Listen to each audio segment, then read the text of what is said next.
Bonjour tout le monde, moi c'est Orphea et aujourd'hui je vais vous parler du roman à l'étude que je lisais qui était L'insoutenable légèreté de l'être de Milan Kundera. Donc pour commencer, Milan Kundera il est né à Brno, je suis désolé pour la prononciation, en 1929, un petit village, et c'est un petit village en Tchécoslovaquie.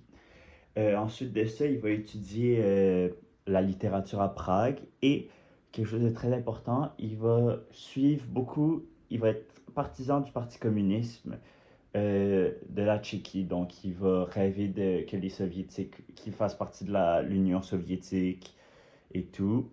Et ça pendant un long moment, jusqu'à ce qu'il se fasse bannir de, du parti communisme tchèque en 1970. Et par la suite, il va s'exiler en France, où il va écrire jusqu'à la fin de sa vie. Et il va beaucoup écrire, notamment sur la Seconde Guerre mondiale et aussi l'invasion soviétique de 1968.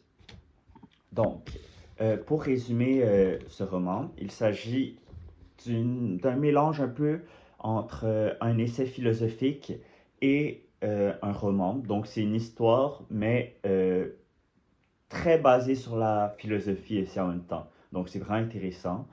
L'intrigue se passe majoritairement Euh, en Tchécoslovaquie, oui.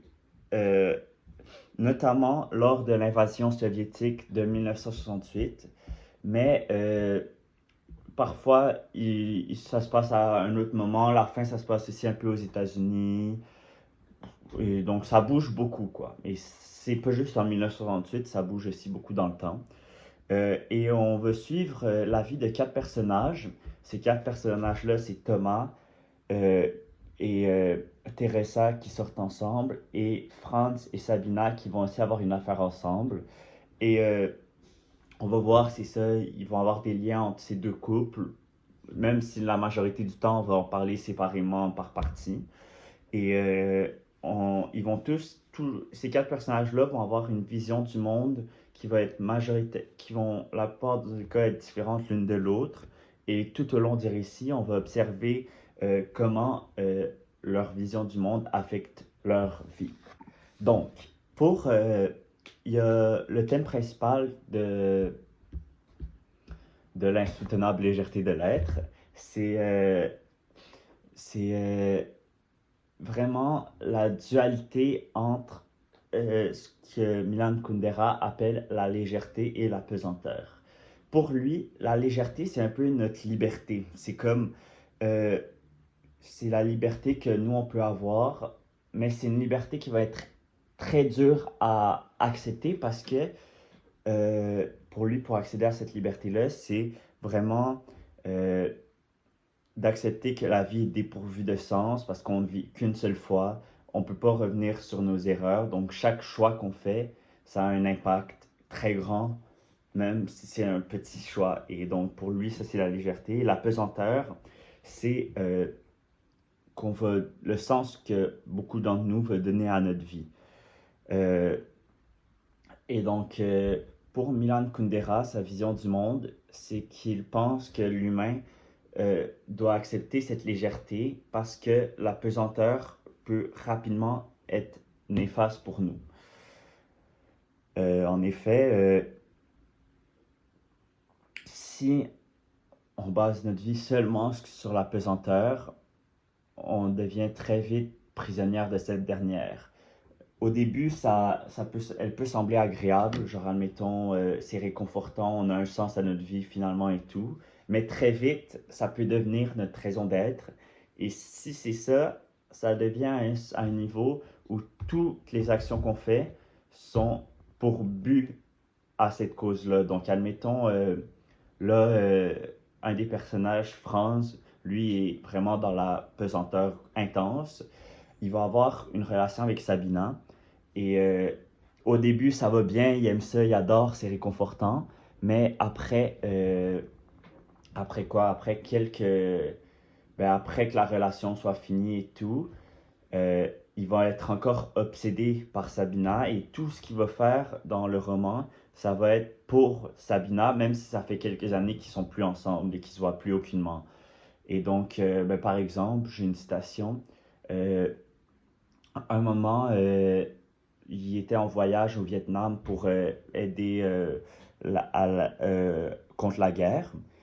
Et il se fait attaquer par des personnes et il va se dégager de l'homme qui l'agrippait. Et il va dire par la suite, il savait que Sabina avait toujours aimé sa force. Donc même là, quand il est au Vietnam, c'est plusieurs années après sa relation avec Sabina. Et même là, il va être encore dans cette obsession, dans cette pesanteur qu'il a avec Sabina. Et donc aussi, Kundera pense qu'il est nécessaire euh, d'accepter la légèreté, même si parfois cette dernière peut paraître très dure à accepter, elle peut paraître insoutenable, d'où vient le titre, Insoutenable légèreté de l'être. Et donc, c'est en gros, cette légèreté-là, comme j'ai dit tantôt, c'est vraiment le sentiment de... Ben, c'est la liberté d'accepter que la vie, ben, elle n'a pas nécessairement de sens, qu'on l'a vie qu'une fois, que c'est... Ouais, qu'on a juste une chance dans la vie, donc, et que chaque action qu'on fait peut avoir un impact. Et, euh, et donc, quand on accepte ça, on est un peu dépourvu de tout sens, donc on ressent un gros vide. Et c'est ça qui peut être dur à, euh, à accepter. Mais quand tu arrives à passer par-dessus ça, au contraire, tu es en paix avec ça et donc tu es capable de vivre la vie en étant liberté, en étant libre, sans avoir d'ancrage, sans être ancré à quelque chose profondément comme France dans le cas d'avant. Par exemple, là, Thomas, qui est un personnage principal aussi, il est médecin et il doit arrêter d'être médecin et pour lui, être médecin, c'était un peu le sens qu'il avait à sa vie parce qu'il se disait que ah, je suis médecin, je mon but dans ma vie, pourquoi je fais ça, mon sens, c'est pour sauver des gens. Mais là, du jour au lendemain, il peut plus faire ça, il peut plus sauver des gens, il peut plus aider, donc il ressent un vide, une légèreté, comme ouais, et il va finir par accepter cette légèreté-là, il va devenir même laveur de vitres, et à la fin, ben, il va être en paix avec ça, il va être bien, et donc, oui, au début, parfois, accepter cette légèreté-là, ça peut être dur, mais après ça, tu es libre de faire ce que tu veux, tu es libéré, quoi. Donc, pour la prochaine partie, je vais vous parler d'une réflexion que j'ai eue par rapport à ce roman-là. Et je trouve, je parle de la pesanteur, et donc je trouve qu'elle occupe de plus en plus de place dans notre vie. C'est-à-dire que les gens vont plus chercher à avoir un sens à leur vie que juste vivre la vie. Et que ça est dû notamment à cause du kitsch et de l'importance que le kitsch gagne dans notre société. Le kitsch, en gros, c'est genre, c'est notre dictature du cœur. C'est ce qui camoufle tout ce qui est laid, tout ce qui est vivant, tout ce qui est humain. Ça met juste en valeur ce qui est beau, en gros, c'est ça. Et, euh, et ça, c'est l'ennemi vraiment de la légèreté. Ce que ça nous fait, c'est que ça nous met vraiment sur ça favorise vraiment l'implantation de la pesanteur en nous, d'un sens. Ça nous oblige un peu à trouver un sens à notre vie. Et euh, je trouve qu'il y a de plus en plus de kitsch dans notre monde actuel, notamment à cause de la montée des partis politiques extrémistes et aussi des réseaux sociaux qui deviennent de plus en plus importants dans notre quotidien. Donc, premièrement, pour la montée des partis politiques extrémistes, je parle dans ce là c'est autant ceux de droite que de gauche. Euh, Ils vont favoriser vraiment un monde parfait, un monde sans laideur, juste rempli de beauté. Et ben, c'est des mondes remplis de kitsch en fait. Et, euh, et donc, c'est ça, leur but, c'est de cacher toute la laideur pour que les gens, en voyant ça, en voyant leurs idées, ils vont dire, ah, je veux faire partie de cette beauté-là, donc j'accepte sans trop y réfléchir, juste vraiment, c'est leur cœur qui dit, ah, c'est beau, je vais accepter. Et, euh, et premièrement, c'est très dangereux parce que c'est les partisans qui vont à accepter ces idées-là, ce qui va se passer, ils vont, euh, ils vont vraiment tomber dans la pesanteur. Ça va devenir leurs principaux, pour la plupart, là je parle pas pour tout, en général, ça va devenir leur principale idée, leur principal sens de vie. Donc leur vie va être rendue basée autour de ça. Tout ce qu'ils vont faire, c'est pour le parti, c'est pour aider. Ils vont être vraiment aveugles de, de l'idée, tellement qu'ils vont la trouver belle. Et tout ce qui est extérieur au parti, admettons, tout ce qui vient de l'extérieur, ça va être la laideur. Donc ça met vraiment le contraste entre les deux. Et ben, juste par exemple, en ce moment aux États-Unis, il y a les MAGA qui suivent aveuglément Donald Trump. Et alors les gens, ils vont se rendre compte que, ils vont pas se rendre compte en fait que ce que Donald Trump fait, c'est négatif dans tous les sens. Ils vont juste être aveuglés par ce qu'il fait de bien comparé à ce qu'il fait. Ils vont être aveuglés par ce qu'il fait de bien et ils vont mettre de côté alors tout ce qu'il fait de mal.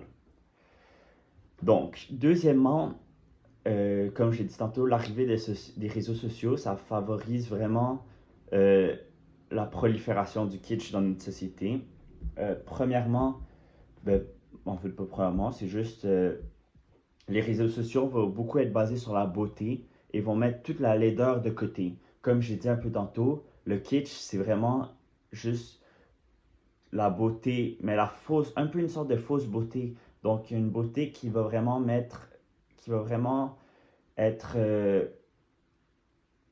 mais c'est ça, fausse beauté, je pense que c'est un bon terme pour le décrire.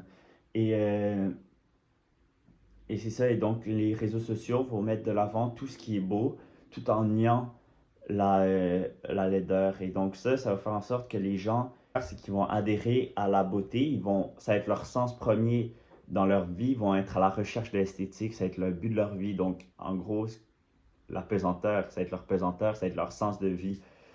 Et donc ça va les ramener à la pesanteur. Et ben, à cause de ça, ils vont tout faire pour y parvenir. Juste par exemple, quand les gens se font des chirurgies plastiques, c'est pourquoi? Parce qu'ils veulent, leur sens de leur vie leur dit, ah, je recherche l'esthétique, je veux rester jeune, la vieillesse, même si c'est humain, c'est pas nécessairement beau. Et donc, pour pour arriver à mon idéal esthétique, je vais me défigurer complètement. Et donc, parce qu'ils veulent pas être la laideur. Ils veulent aucunement faire partie de la laideur. Et, euh, et donc, ben, c'est ça. Et ils vont mettre. Et les réseaux sociaux, ça favorise beaucoup ce culte un peu de l'esthétique. Et notamment en faisant en sorte que ben, juste les personnes qu'on suit, qu'on connaît, ben, ils favorisent l'esthétique. Et donc, ça va nous changer. Ça fait un peu un effet domino. Plus il y a des gens qui adhèrent à, comme je dit tantôt, ce culte de l'esthétique, plus il va y avoir des gens qui vont le promouvoir. Et donc, plus il va y avoir de nouvelles personnes qui vont commencer à le suivre. Et, euh, et donc, ben, pour conclure, ben, le kitsch, ça va être ce qui va vraiment favoriser de nos jours la pesanteur, donc l'ajout d'un sens à notre vie. Et donc, ça va être vraiment l'ennemi premier, je dirais, de la légèreté. C'est vraiment ce qui va à l'encontre. Et faut faire attention à la pesanteur, surtout de nos jours, au sens qu'on a dans notre vie, parce que ben, c'est ça, comme j'ai dit tantôt, avec les réseaux sociaux et surtout les partis politiques extrémistes, on voit de plus en plus d'extrêmes qui s'en vient et c'est très dangereux. Et les gens et la pesanteur dans ces cas-là va être très grande. C'est une pesanteur où un sens que les gens vont se donner à leur vie, qui va vraiment prendre toute leur vie comme France dans dans l'insoutenable légèreté de l'être. Et c'est un peu un sens maladif. C'est une pesanteur qui va t'opprimer, te prendre ses mains. Et ça, faut faire attention parce que c'est très dangereux. Et ben, merci de m'avoir écouté. Et peut-être à une prochaine fois, on sait jamais.